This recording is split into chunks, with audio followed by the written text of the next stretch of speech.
Have you ever seen a MINI R53 engine with a hole in the block?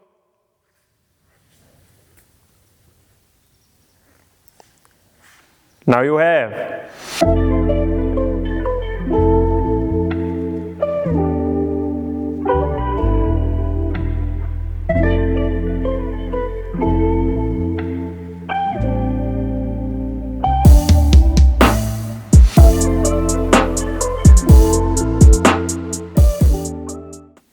Hi, I'm Favorite from 4 Vision Engines, and today we got a John Cooper Works engine out of a MINI R53 with some special kind of damage.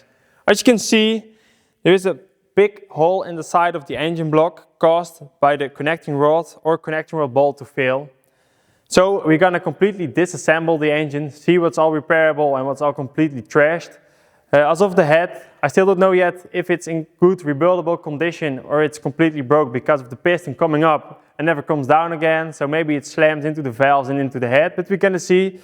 As the block itself, we are not gonna rebuild the block itself because of the hole. So we're gonna replace it with a donor block we have in stock over there.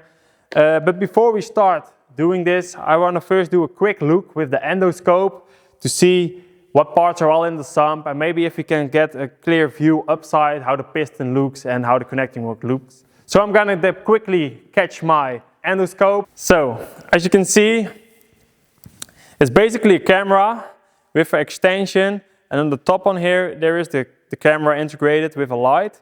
I can move this up and down, and with my hand itself I have to move it all the other directions, and I can get a clear view inside tight spaces how it looks. So I'm gonna put it into the engine and we're gonna clearly see how it looks. So I hope you can get a good focus onto my little camera here. So as you see, I will go down first in the pan itself. Yes, here you can see there is some piece of bearing right there. You see that little shiny piece, and we got like a bearing cap laying around with a piece here where the bolt is still. Here you can clearly see the bolt still in there. If you go up a little bit, you can see the crank here with a piece of connecting rod still in there. So I don't think the crank is usable. I can hope I can get it up in the bore. Yeah, here we have the piston and the rod. Here you can clearly see that the rod is bent here, you look at that, and the piston is also has some damage because of this. So yeah, we're completely gonna disassemble it and take a look in it, how it is. I'm gonna lay this little camera back. So yeah, see you at the disassembling room. So while I was disassembling the engine, I want to give you guys a quick heads up how the valve train is looking.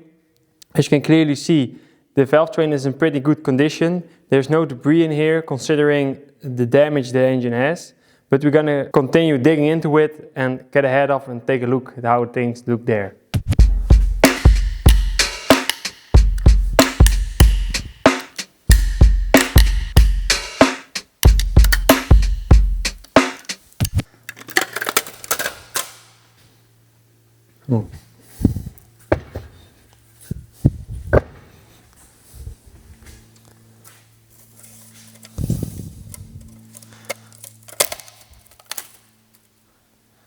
So as you can see, the head gasket looks in good condition. Apparently the piston is still in complete shape, but you can see, if you look closely, that it definitely touched the valves in these 4 marks right here. Because this one you can clearly see those doesn't have the valves into them. And if you look at the head, you can also see a shiny part right here and on these 2 corners right there. So you can clearly see the pistons definitely touch the valve, so I suspect these will be bent too. The rest looks quite good. Not much debris went into it, but we will continue with.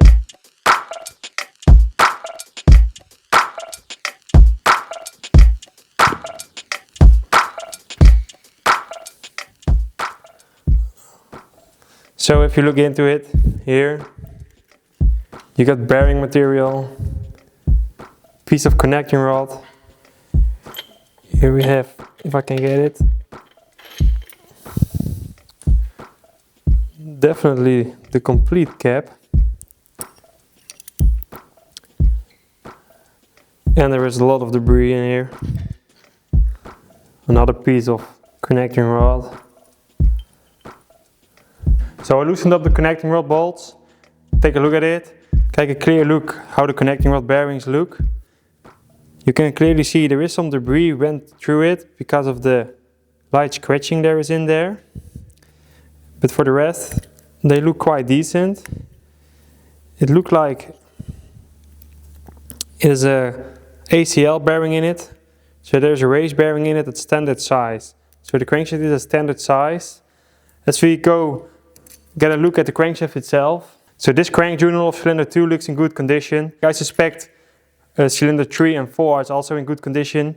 It's only cylinder 1 that has catastrophic damage. But yeah, if we see this, the crank will be scrapped.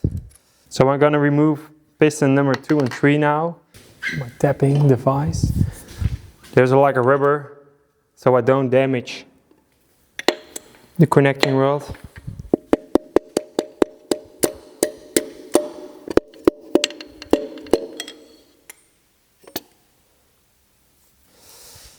You can see there is some debris went through it. This indicates that there is some kind of dirt went through it. For the rest, it looks in good condition. There is no scoring on the side of the skirts. All the piston rings move freely. There is no play. So the piston itself looks in quite a good condition. Again, the other side of the bearing. This is the load side of the bearing. It looks quite good, but you can clearly see here that the top layer is coming off a little bit, because here is the combustion is getting on top of the piston, pushes down on it. So this is where the most force is on the connecting rod bearing. But we're gonna measure it. We're first gonna wash it and then we're gonna measure it to see how bad it really is, because now it's only visual to check. But as far as the piston goes, it looks in good condition. It's only a shame that the cylinder number 1 is broke down.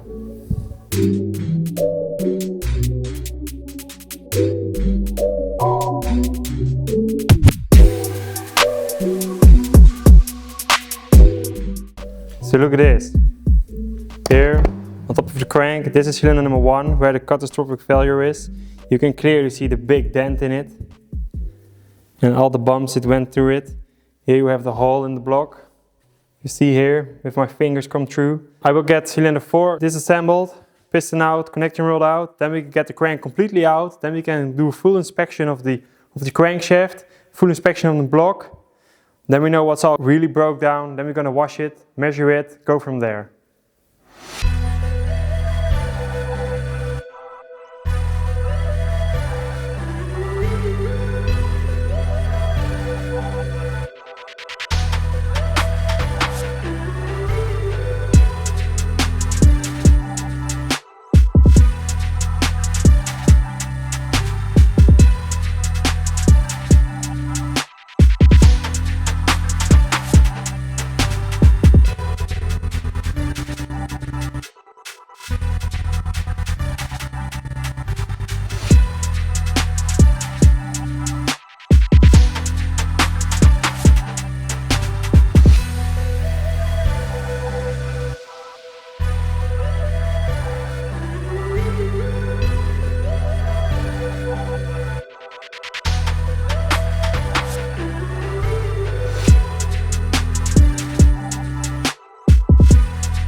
Thank you for watching, guys. If you liked the video, like and subscribe. If you have any questions, leave them in the comments. I will try to keep up with them. And see you in the next video. Houdoe. Ik lijk wel een dik man. Het lukt gewoon niet. Je vindt het allemaal leuk, hè? Hi, with Evert from 4Vision Engines. And today we have a... Ik kijk elke keer te laat. Ik ken het woord, maar... But the block itself, we definitely not gonna fix the hole. So we're gonna